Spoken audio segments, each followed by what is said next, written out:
In this example, I'm going to show you how to solve quadratic-like equations. So at first glance, this polynomial equation doesn't look quadratic. In fact, it's a quartic, but you can see that we have a quantity being squared minus 7 times that same quantity minus a constant. So this is quadratic-like because it's extremely similar to something in the form ax squared plus bx plus c equals 0, which is a nice quadratic equation. So in this case, instead of having just x squared and x, we have this quantity being squared and the quantity here as well. So the way we're going to solve an equation like this is we're going to make a substitution. And I'm going to make the substitution that capital A should represent x squared plus 2x. That quantity right there inside those parentheses. So when I make that substitution, I get capital A squared minus 7 times capital A minus 8 equals 0. And now this is just like a quadratic equation that you know how to solve. In fact, I'm going to solve this quadratic equation right here by factoring. So I need to find two numbers that multiply to negative 8, but add to negative 7 to finish off factoring this trinomial. And I have a product equal to 0, so I'll set each factor equal to 0 and solve those separately. So I see that a has to be 8 or negative 1, but the variable I started out with was x, not a. So what I'm going to do is bring this down here now and bring this quantity back. So I really have that x squared plus 2x needs to be 8, or x squared plus 2x needs to be negative 1. And now I need to solve each of these separately. So each of these are themselves quadratic equations. So what I'm going to do is set up the same type of method. I'm going to collect all terms on one side, getting 0 on the other. If I can solve this by factoring, I will. And I see that I can factor this trinomial. This is going to be x plus 4 times x minus 2. The product is equal to 0, so I set each factor equal to 0 and solve each of these separately. So here are two solutions right here from this portion of the problem. Now I need to solve this quadratic equation to see if I have any more solutions to this problem. So again, collect all terms on one side of your equation, 0 on the other.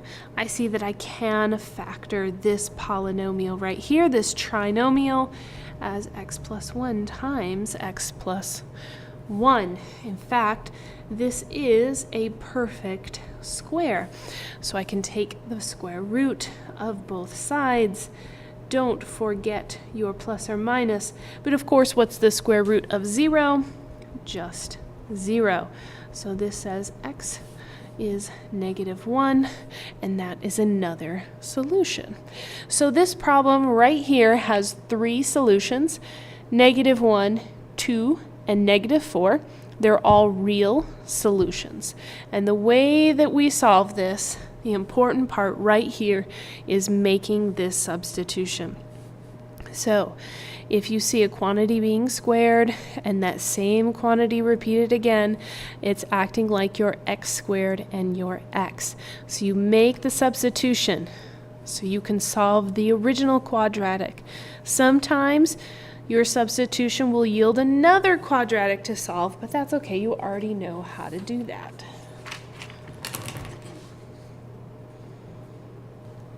So here is another example of a polynomial equation that is quadratic-like. And I know it might not be super easy to see right off the bat. So what I'm going to do is show you that this really is quadratic-like.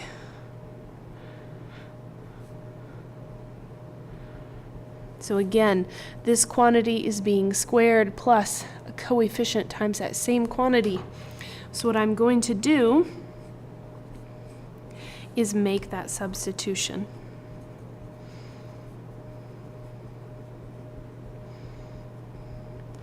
I'm going to let a equal y to the 1/3 power. So what I'm going to get is a beautiful quadratic equation that looks much easier to solve. So again, you could use any of the 4 methods to solve this quadratic equation. I'm going to try factoring.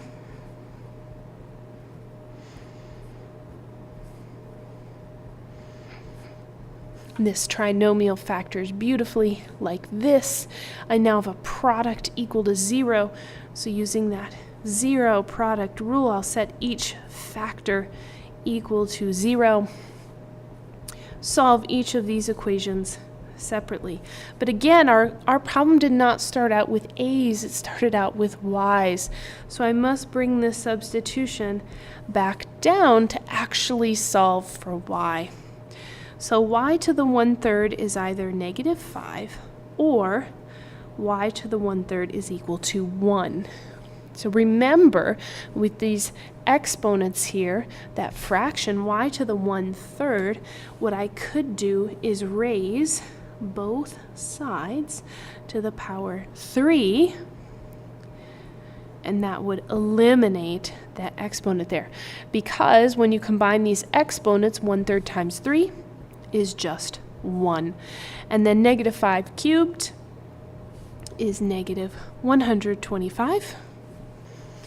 And I'll do the same thing here. I will raise both sides to the 3rd power, which will eliminate this exponent. So y could also be equal to 1. So this equation has 2 solutions. And as always, you can check your answer by substituting this back into the original. But this whole solution depended on making this substitution right here. So once you can identify what is in the x position of your quadratic, you can easily make that substitution and solve the equation.